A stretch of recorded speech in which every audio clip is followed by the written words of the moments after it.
Welcome to Break Away from the Rat Race, a podcast series to awaken your entrepreneurial spirit and help you achieve financial freedom. On our show, you'll learn about investments and how to create passive income. Let's get started with your host, Eric Martel.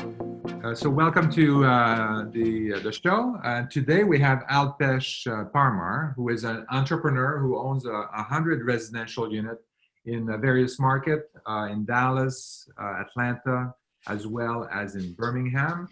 He also invests internationally, and this is something that I wanted to talk about as well, is in Belize, Panama, Paraguay, and India.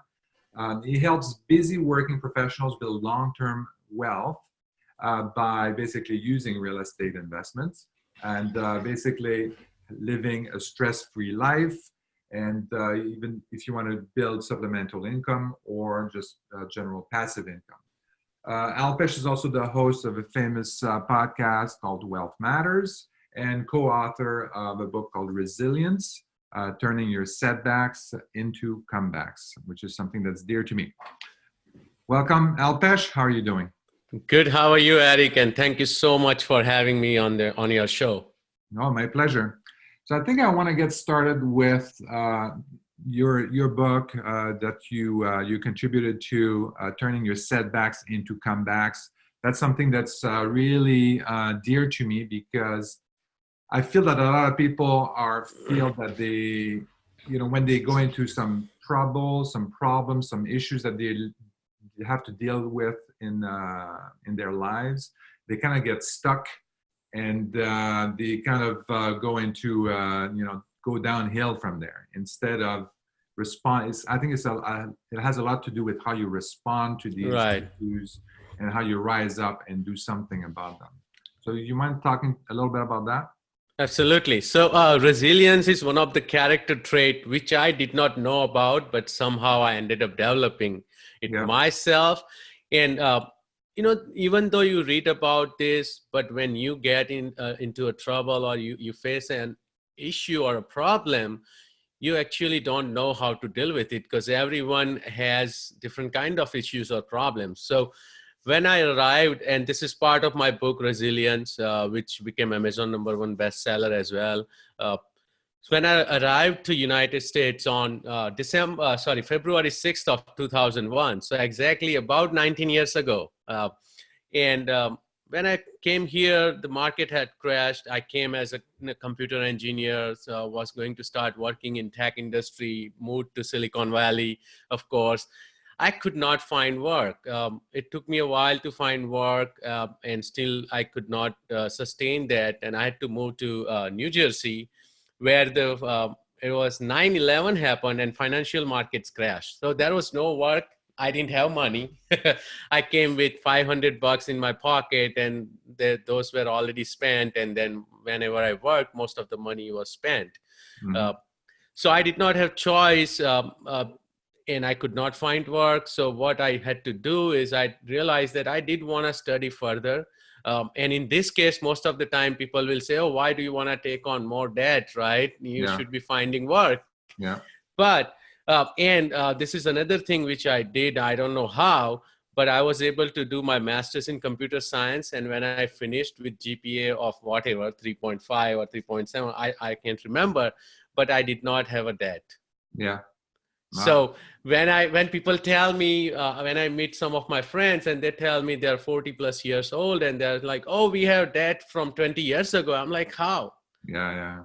How can you have that in this country? You have so many options. You have so many opportunities. Yeah. Somehow I worked at 7-Elevens and, liquor stores and whatnot, and I had not kept any debt. So my goal was when I got out of school, I would start working and hit the ground running, and I shouldn't have to worry about that. And I did not have debt, and I did not take any loan from my parents or whatsoever. Of course, my friends did help me. I borrowed money and then, paid them back as soon as I was able to. But that was one of the setback I had right when I moved here. And the other setback I had, I started working and finally I was like, now I'm settling down in my life. I had my wife, we got married. We were expecting our first kid. We had moved into a nice townhouse in San Francisco Bay Area.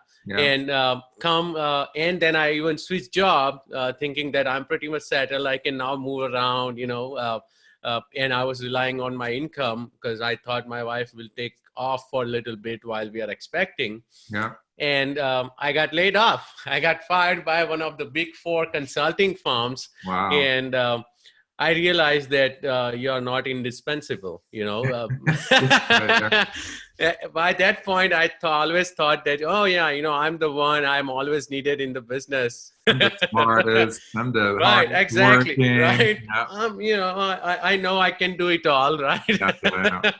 But that's when I realized that now I got to pay mortgage. We are expecting. Yeah. I had some savings, but I did not have a lot of savings as well. So I couldn't invest right away.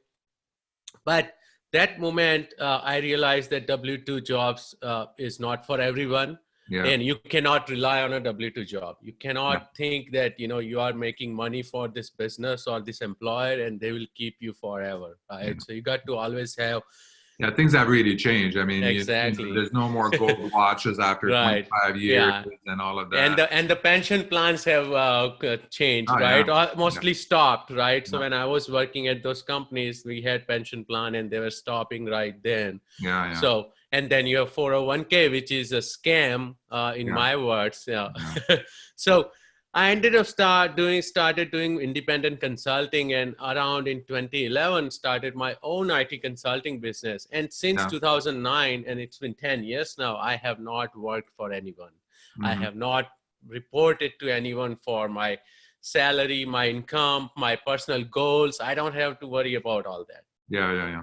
That's the thing too. Like when you work for another company, I mean, you're kind of, if you don't know what's really happening with the company, I mean, and how they tell you kind of like what your performance is doing and stuff like that, but you don't know, they might shift things and say, hey, you know what, we're not doing that business anymore. Right. I need to spend the last 4 years building this practice and whatnot. Now we're shutting that down or whatever. Exactly. And it's just like, okay, now I'm out of work now, and you're not in control of it sounds like you're safe, right? Because you're working for a big company. They make you feel safe. Yep. But it's all a dream because you're not in control, and they're running a business, and then you just don't know you are expendable, and as long as you as long as they need you, you're fine. Right. But if things change, you don't know.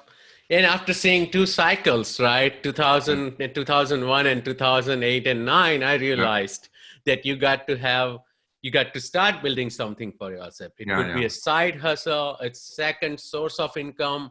I believe in multiple sources of income. Right? Yeah. So that's why, stocks and then real estate came to me, even though it did not come naturally to me, but I did not have choice when I started thinking about it. Mm-hmm.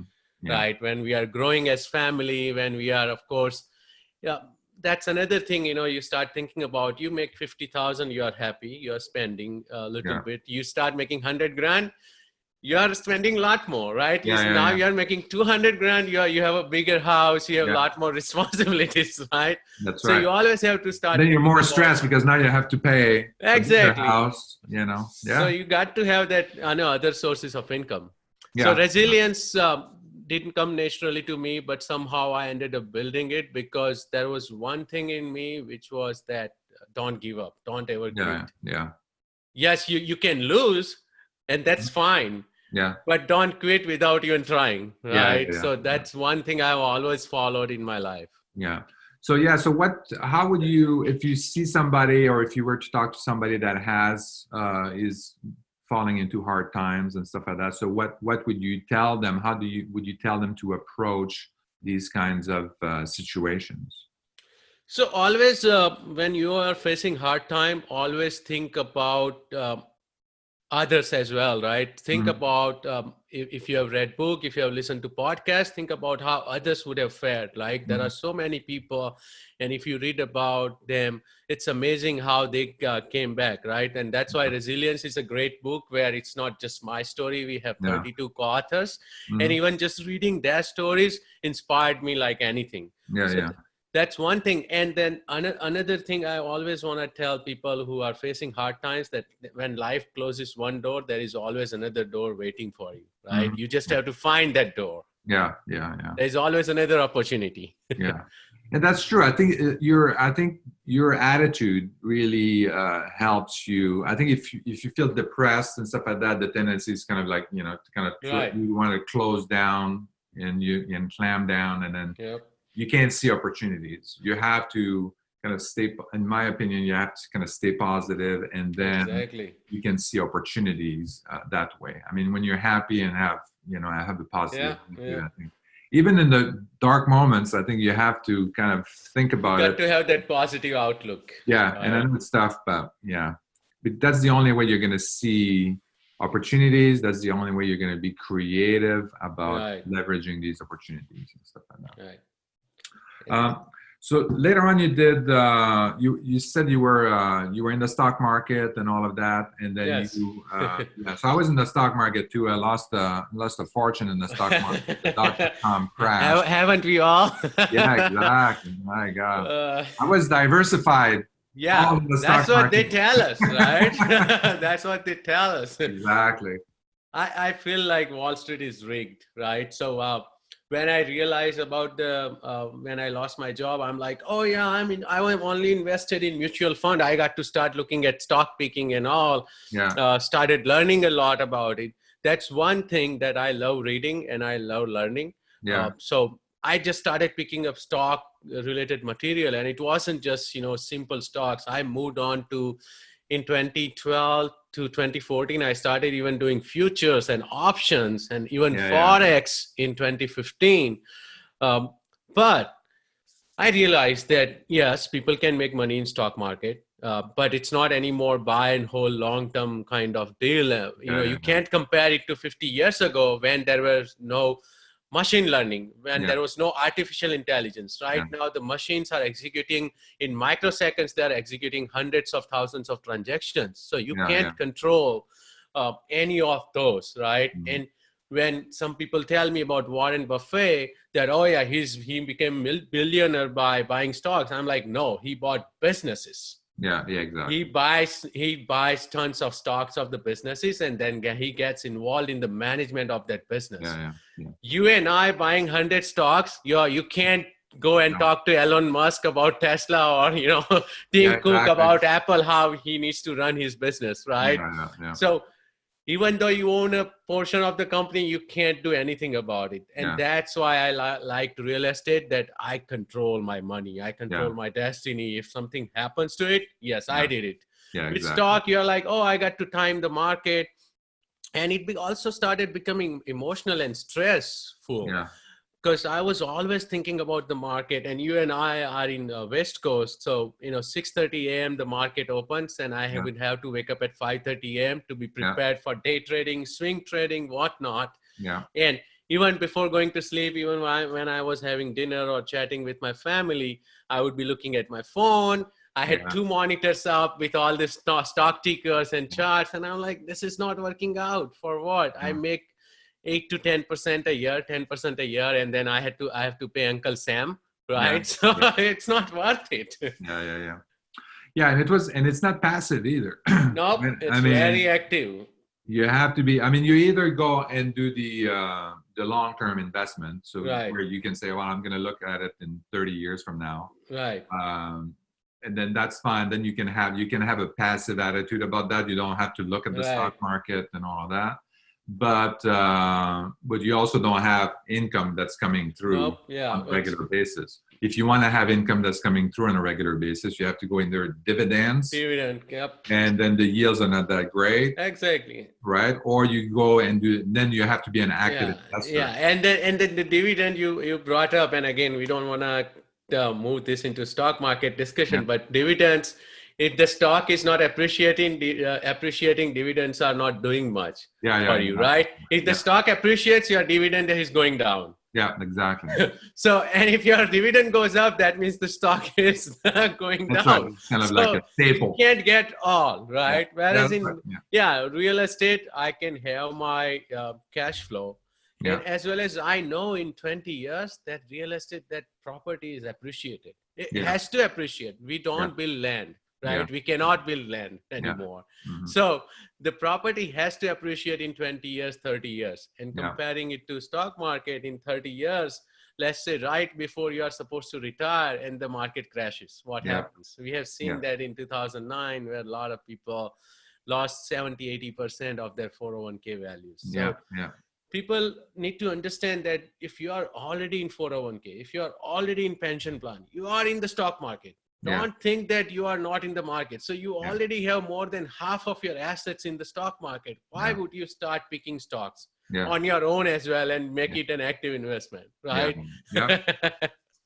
Yeah, exactly. So that's, unless you convert that into your own self-directed after you take it out and then you play with that. But that's exactly what I'm doing, but I'm still not putting in stock market. So just to segue into that I moved my 401k and IRA money into solo 401k. And that's how I acquired the orange tree farm in Paraguay, the coffee farm in Panama, and invested in a resort in Belize, all of with my 401k, solo 401k funds. So for the viewers and listeners, basically you can move your 401k money into, like, if you move it to like a TD Ameritrade or Schwab and stuff like that, you can only invest in the products that they have. Right, they have. To fund the stocks and stuff like that.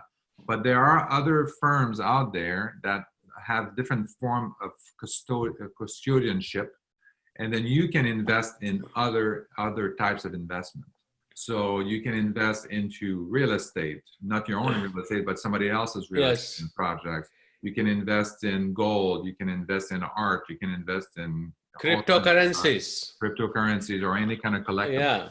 Yeah, I just opened an account with Bitcoin IRA. Again, I'm not trying to advise that you guys do that, but that's one of the, now even the Bitcoin for cryptocurrencies, there is an IRA custodian out there, right? So, and you can put your money into, your listeners can search for self-directed IRA, SDIRA, or checkbook control IRA.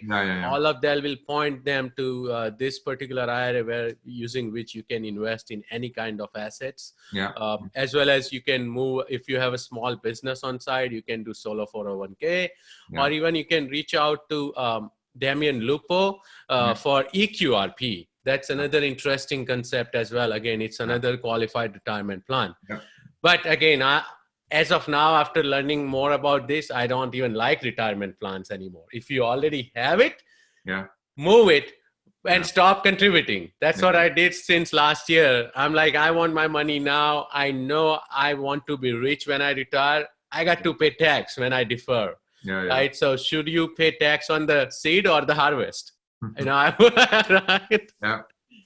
So now with your solo 401k, now you're investing in Paraguay, you said? You're investing in Panama, and Belize. All of that is through my 401k. Wow, that's interesting. So these real estate investments are really about their farm. You mentioned like farmlands, like mostly all of So orange tree farm in Paraguay and coffee farm in Belize, Panama, and in Belize. I'm investing in the Mahogany Bay Village Resort in Belize. So that resort is, they are constructing the resort, and it's now backed by or partnered with Hilton. So it's a big deal. That's the very first hotel chain in Belize. So other real estate that you have, you're in Atlanta, you are in Birmingham, and you are in, what's the other? Dallas market. So you and I are both on the West Coast. So why did you decide to go out of state to? I know it sounds obvious to you and I, but It's a great question, and the reason I started laughing because every time someone asks me, I start comparing this markets or even the Midwest markets to West Coast market, right? Especially California being in San Francisco Bay Area. So the reason was it was pretty simple. And as I have not mentioned on the podcast, but I became accidental landlord in 2011 because I bought a bigger house. And in 2011, the house I had acquired in Bay Area was more than 50% down. Okay. Somehow, again, I'm not trying to teach moral or anything on the, but a lot of people were moving away and they were short selling or foreclosing their properties. Yeah. It did not feel right to me at that time that I should be foreclosing or doing anything with my property if I'm able to afford to keep it, right? If I'm buying a bigger house, why would I just foreclose the other one, right? So I did not have choice but to rent it out. Oh, okay. Right. So, but when I started renting, I kept renting for 4 years till 2015. And I kept learning, right? Because I was managing the property myself. There wasn't much to manage. That was the good thing. But I was always learning and comparing. And I realized this property is not making any money. Yeah, I'm breaking even. It's covering all my cost and everything. But it's not making money. So come 2015 and I decided to sell that property. And after I sold and I, of course, had paid the principal so far, 20% down payment, all that I got back. Of course, I sold it at break-even price. So I didn't make a lot of money, but I had that chunk of cash. And I was like, okay, I was at least before, even though I was barely breaking even, I was paying down the principal on a property. So I'm like, instead of doing stock market or anything, I want to acquire real estate. But then I started looking in Bay Area, even a little further out. I said, just numbers don't make sense. I want to be buying a property for $100 grand, which pays me $1,000 rent. Instead of buying something here for $500,000 and I get rent of $2,000 or $2,500. Most of the time it's breaking even. And now in this market, you are mostly negative, 99% of the time. And if you're negative, that's when, if the market corrects, that's when you start panicking. And you have to compare that scenario to stock market, because then you will start selling. Either you will short sell, foreclose, you will start running away. So you'll either lose money or, of course, you'll have stress. Instead of that, if I buy a cash flowing property, always focus on positive cash flow. Even if the market corrects, it doesn't matter to me. Exactly. Why do I care if my property, that $100,000 or $200,000 property, is 50% down if I'm still getting the same amount of rent? Yeah, exactly. Because it's a cycle. It's going to, the thing which goes down goes up and it goes down again, right? You don't have to try to time the market. If you are same way in stock market when they say diversify, and buy at every point of the cycle, right? You don't have to just wait for the down market or up market. So that's how I moved into Midwest when I started, and slowly started expanding. And then I like Southeast now and Central. So I just moved from markets to market. Okay. So for me too, like it's the same thing. Obviously, the cash flow is king here, and then also looking at the return on equity. That's the other measurement. That's key. And then, so sometimes, sounds like your property here in the Bay Area, the house that you own and rented, it was still giving you positive cash flow. But then when you look at because there are people here that are happy. They say, oh, I have this house, it's appreciating. Right. And then, and it's paying for itself and all of that. This is all good and making a little bit of cash flow. But then you have to look at your return on equity. And then once you calculate that, if you're below the inflation rate, you are basically losing money. Exactly. So that was kind of my point. Of course, you have to factor in a little bit of the appreciation. But you can't really count on the appreciation. It's so maybe you can't time the market. So when people tell me, oh, I own another $1 million house, and I'm like, who told you it's $1 million? Right? They're like, oh yeah, I could see it on Zillow. Did you sell it? It's on paper. When you sell it and you realize the gain, then you tell me. But right now I'm realizing the gain of cash flow of it's $100 or $200. That's my gain. And I'm not paying tax on it. So I'm able to reuse that money. Sorry. No, that's fine. No. And really also everybody at one point, all these assets, we're going to need to be able to convert that into some kind of cash flowing. Yeah. You know, we're all gonna at one point not be able to work as hard as we are. Right. And then you know, we want to relax, we want to do something, and then so that these assets, we have to convert them into some kind of cash flow eventually. Yep. So right now, you know, we're building capitals, we're building equity, but what happens later on when you really want to fully retire at I don't know, 90 years old, then, you know, converting that, the appreciation may or may not work at that time. It's kind of like like you mentioned, like timing the stock market. Even though the stock market fluctuates a little bit faster. I mean, you know, if you retire in a downdraft of the stock market, I mean, you're in trouble. You're not going to be able to retire. You're not going to be able to, because the value is going to be down. And if you're, let's say you are well paid and you know you are going to have huge 401k and all, but let's say some emergency came. Something really bad happened and now you need huge amount of money, right? And it's the same time when the market is crashing. What are you going to do? You may end up selling that appreciating real estate at a down market, or stock, same thing, right? So that's why you got to have that cash flowing assets as well if some tragedy struck, right? Yeah, exactly. So the other thing too, so you any investment criteria that you had for these out-of-state property? Sure. So when I was starting out, I was just learning. I'm like, okay, as long as I'm making some money, it's okay. But you know, more you get into the game, the more you invest, the more you learn. And I keep telling this to people that you can listen to my podcast, Eric's podcast, as many times as you want.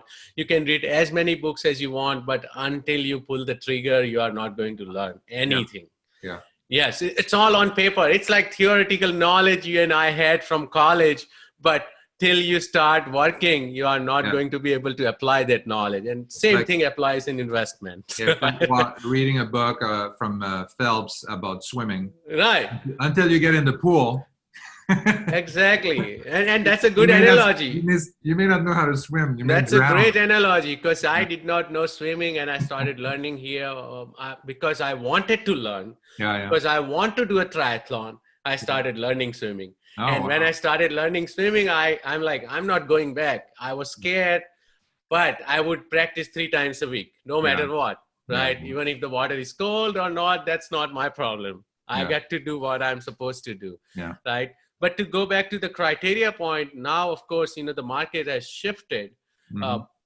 Most of your listeners would have learned or have heard about 1% rule, and that rule still applies, but it would vary from market to market, right? You cannot be tied to that 1% rule in Atlanta or Dallas, but you can meet the 1.2% rule in maybe Cleveland or other markets, right? So you got to be prepared to tweak your criteria depending on the market. And of course, the job market has to be strong. I always look at that. There should be inbound migration, positive inbound migration. The employment base has to be strong. And then if I'm able to stay between 0.8 to 1.2% of rent to price ratio, that will work out in most of the market, right? So, and again, to remind your listeners, 1% rule means if I'm buying a $100,000 property, it should rent for about $1,000 a month. And the advantage of that, I mean, this is also when you're going through many properties. I mean, this is just a good rule of thumb. Kind of know where you are. I mean, it's, you know, it could be 0.8, it could be 1.2, but this is something that says, okay, well, maybe I want to spend a little bit more time looking at this property. I mean, right now with, you know, all the technology, it makes it a little bit easier. It's very easy.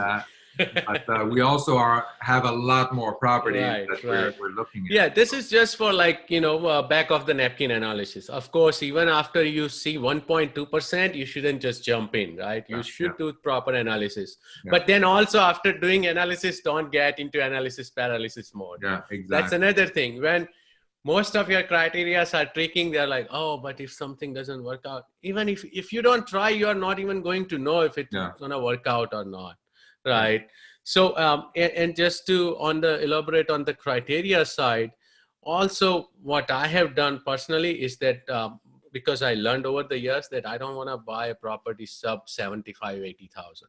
Okay. Which I have learned that most of the time it's not in a good market, good neighborhood, right? Because I want to focus on B to C neighborhood. Sub 75,000 or someone who is renting or your single family, especially for less than $750 may not be a good tenant, right? So that's why I always mention 100 grand, 1,000 also to get the mortgage. Most of the lenders would not lend you for less than 50K loan. So if you are in that 80 grand, 100K range, you'll be able to get nice mortgage as well with 25% down. Yeah, all our properties that we sell in Cleveland and Memphis, they're around the 75 to 90 to. Yeah, so less than 75, I don't recommend. Yeah, and that I learned because I lost money. yeah. I mean, it may still work out, but I mean, you just have to know your market. You have to know kind of what. That's a good neighborhood, and do your analysis. Yes, and a good point. Also, don't do it for your first deal. But your third deal, fourth deal, now you already know how to work with real estate, how to manage the property manager. Yeah. Right. I think a lot of it has to do with also taking the first step, right? Right. I mean, this is where everybody is kind of like fearful at the beginning, and then you really have to, take the first step, write your first offer, and then give your money, your deposit and stuff like that. And then if you want to back out. You get your money back, and then you're going to feel a little bit better about the process. Then next time, because I still remember the first time the first properties that I bought, the first one I was very young, so I didn't really care. But later on, when it was, something a little bit more serious, where I had money in the bank and I had something that I could lose, then I was a little bit more concerned or fearful about signing these offers and I was afraid that I would lose my deposit.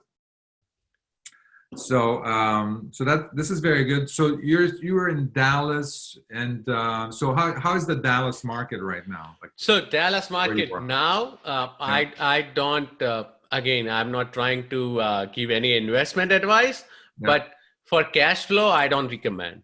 It's very hard to find. You bought it a while back, or you just? I bought a couple of years ago or 3 years ago, right? Okay. So little bit, not like too long ago, but I was able to buy as a portfolio from a wholesaler. Okay. And that's why it worked, because it was a single family house plus a duplex, right? So 3 doors in, but if you're picking just one house, it's not going to work in Dallas and a lot of the Texas markets. I think Houston is still good, but Dallas and Austin, you're not. Yeah, for us, like we looked at Texas in general. Right. Yes. Though basically, there's some pockets around Dallas that was a little bit, but we don't have the critical mass in that area. So, but so there was a couple of pockets that were good that where it would kind of work. So I'm still not in Dallas. I'm in Arlington, right? So I like Arlington and Fort Worth more than Dallas and the up north markets like Fresno or So Arlington is a good one. To be exactly. So you have to pick your neighborhood. Definitely.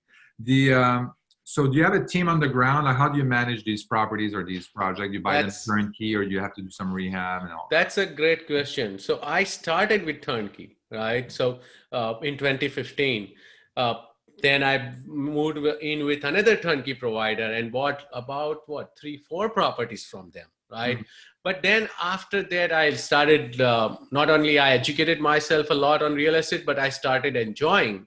And, as I said, I have my own business. I was able to do whatever I want. So I was like, I can do this on my own. Then I started building my own team, and that's what I have.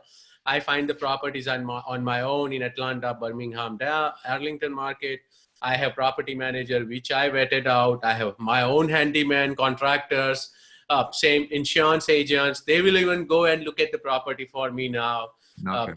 So that's what I did. But to do that, I had to network here in meetups in Bay Area. I would fly out there, stay there for 3-4 days, meet a lot of people. So building a team requires a lot of effort, but of course it helps you in long term if you are trying to scale up. Yeah, exactly. Yeah, so I think that this is the important thing. And I think when I'm looking at it, I'm looking at kind of if people are interested in getting passive income and their strategy is to get some kind of like either turnkey rentals or do the BRRRR strategy. That's so whatever you need to look at kind of like what are the resources that you have. Yeah. Right. So, and you kind of have to do some compromise on that. So if you can do like if you don't have like the contractors and you know, it's hard to manage from out of state sometimes, then maybe you want to do the turnkey and get a proper management to handle that. If you can manage the contractors a little bit more and you can be in constant contact with them, then maybe you want to start looking at the BRRRR strategy. Yeah, and I did that in Atlanta in one of my properties, which I bought again from a wholesaler friend, and we did all the renovation, and it's cash flowing nicely as well as it's appreciated nicely. I still got to refinance it out, but you know, it's appreciated a lot, so I should be able to refinance most of my money out. That's the advantage. So, but that's the advantage. But one tip I want to give your listeners is do not skimp on property inspection. Even if you go turnkey or non-turnkey route, always have your neutral third-party property inspector. So that's the most important part of your team. And of course, they will find things which are sometimes negligible or not. But you want to make sure that if they talk about foundation or roof and HVAC, those are some of the big things, and you want to be cognizant of those things, right? So property inspection, don't skimp on it. Those $500 or $1,000 are the best thing you would spend when you are trying to get into real estate. I agree. And I think it's good. At least you know what, even though we have for the turnkey that we sell, we actually tell them like exactly what rehab we did and all that. But, you know, I certainly recommend that they do their own inspection and so that they're familiar with, they have an independent person. Taking our words for it. And, you know, so if something happens later on too, you know, you know, we don't, you know, the inspection would have revealed any kind of issue. Exactly. And then sometimes, you know, there's some things that we didn't see, and then we have a chance to fix that up, you know, when we do that. So this is good. So in order to do this, when you go out of state like that, so what is your and also whenever you handle any kind of situation, you have like a problem solving. I know you mentioned that in kind of your profile. How do you go into the problem solving mode? How do you look at a problem, and how do you solve that? So I always try to go to the detail, right? Not just superficial, detail or information I have been sent. I would always try to get into the why this problem occurred, right? Because you want to find the root cause, and you want to target that to fix that issue. So I always, of course, that's one thing. I flew out there, built my team of trustable and people, right, who I can rely on. So I want to hear from my property manager or contractor if there is an issue, and I want to see the root cause, right, and correct it at the right there, instead of trying to put a band-aid on any kind of root cause, right? So that could backfire. But of course, I stay calm in any kind of problems. That's one thing I have learned, that as long as you are not losing your life,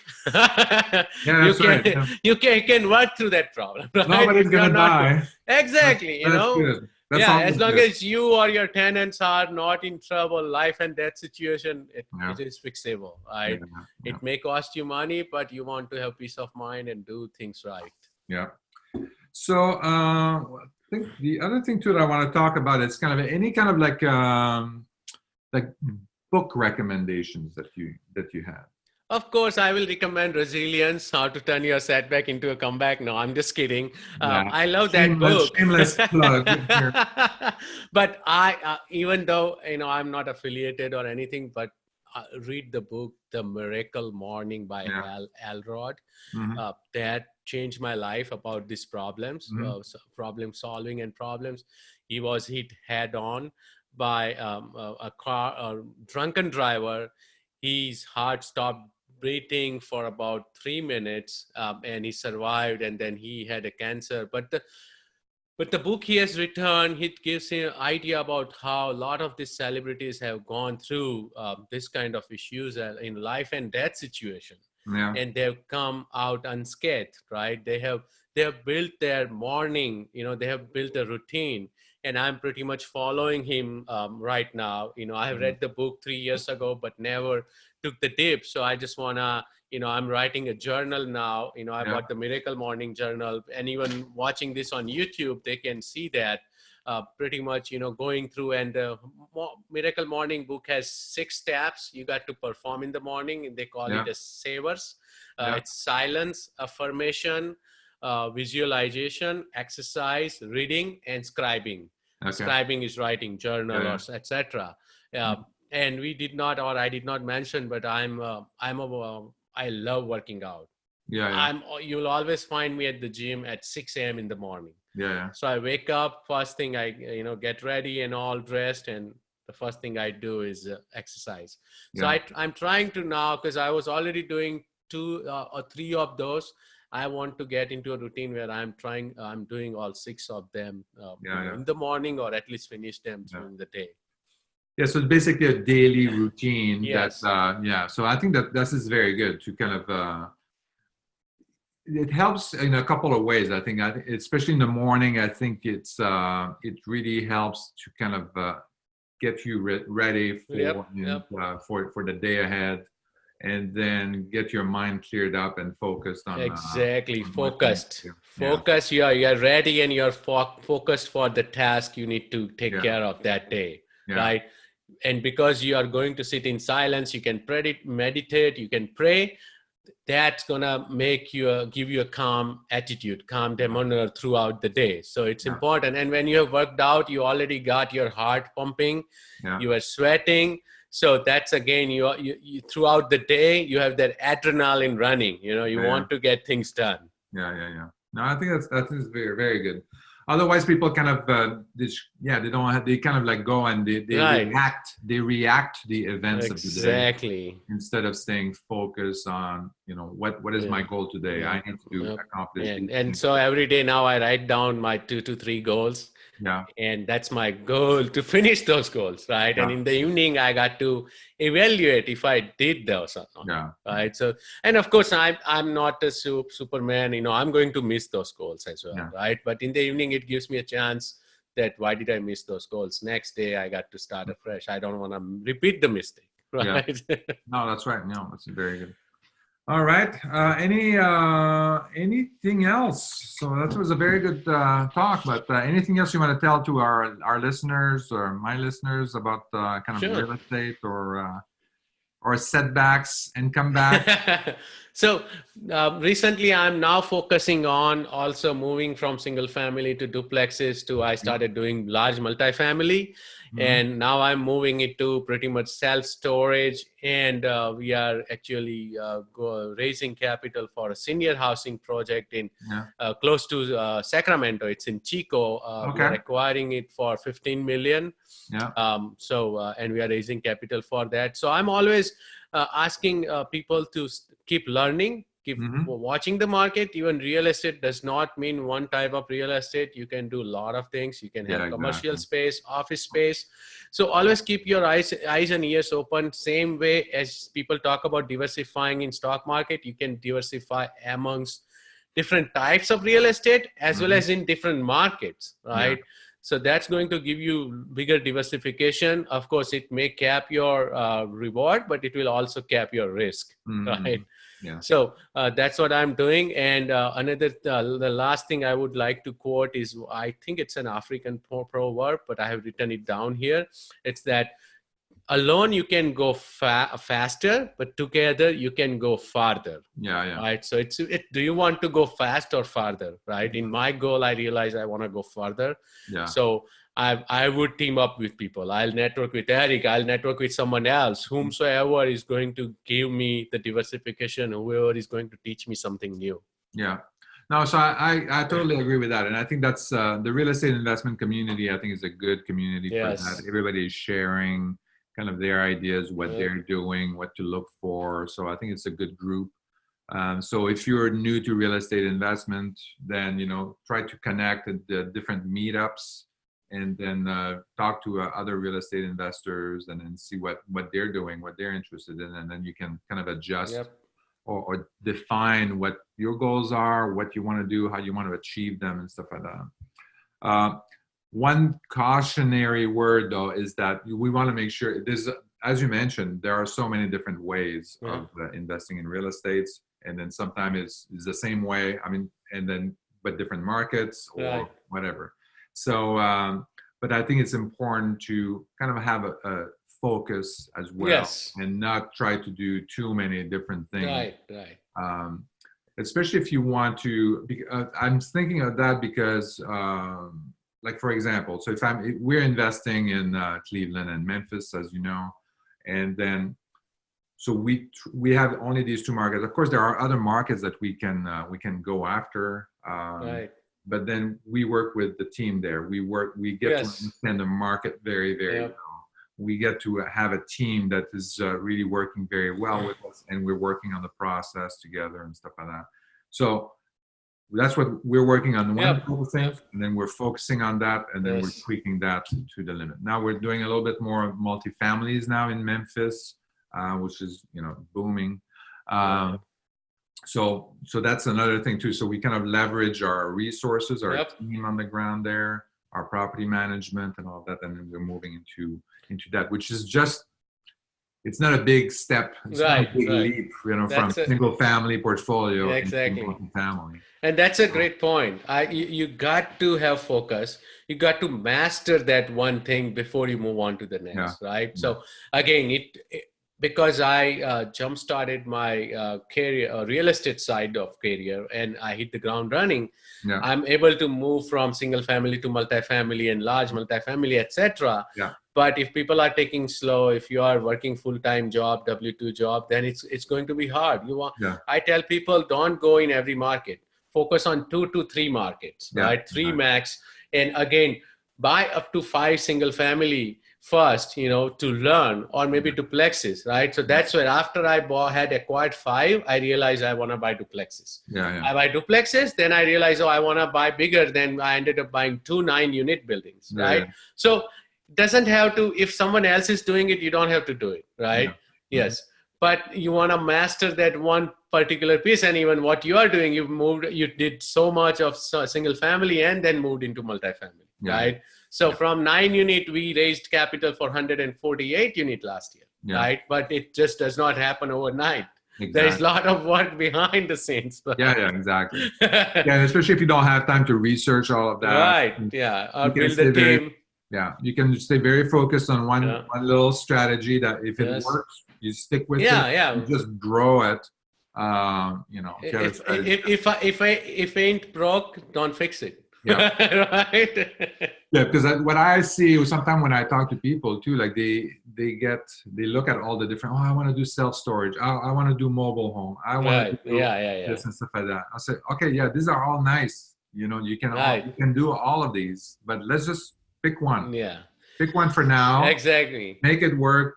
Learn what you have to learn from that, and then see what you want to do. Keep that strategy going, and then go and move on and implement another strategy. And self-storage also, I didn't do personally. I invested with another syndicator. If it's a good strategy, why not, right? Diversification. Even multifamily, large multifamily, I invested first from my solo 401k with a syndicator.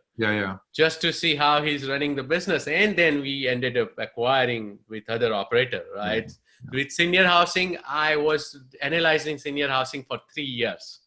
Bay Area for last 3 years. And I have done all kind of research, and then I realized that anything less than 12 beds not going to work. So that's why we are going into bigger property. Right? But that takes a lot of time and effort just to analyze and look at all those deals and offers, right? Yeah, we looked at senior housing as well. We were kind Yeah. of interested in that with the aging population Yep. and all that. So Yeah, right now you can't go wrong. The seniors are growing like crazy, and they love markets like California, Florida, Arizona because of the weather, right? yeah, Because they want to live in, yeah, hot, not hot, but in a nice weather. So that's yeah, why we like Chico, Sacramento area as well. yeah. Okay, very good. Well, Alpesh, it was a pleasure talking to you. Thank you very much. Thank you for your time. Thank you so And much.